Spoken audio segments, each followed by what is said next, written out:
هل الماضي العاطفي لشريكك من حقك تحاسبه عليه؟ لا. ليه؟ عشان ما يحسسنيش على الماضي بتاعي. يعني هل انت ما عندكش مشكله ان، بس الامر ده نسبي، هقول لك ما عندكش مشكله انك تتجوز شريكه حياتك وتكون لسه مرتبطه عاطفيا بشخص ما بس هي بتضحك عليك؟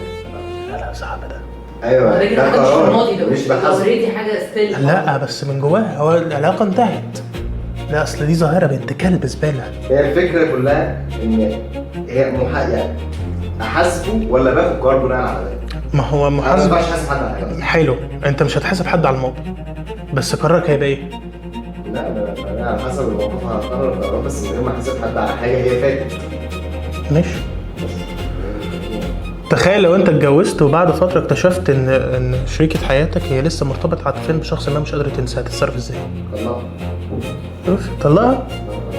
انت انت ما عندكوش طلاق. هتعمل ايه؟ هتتصرف ازاي؟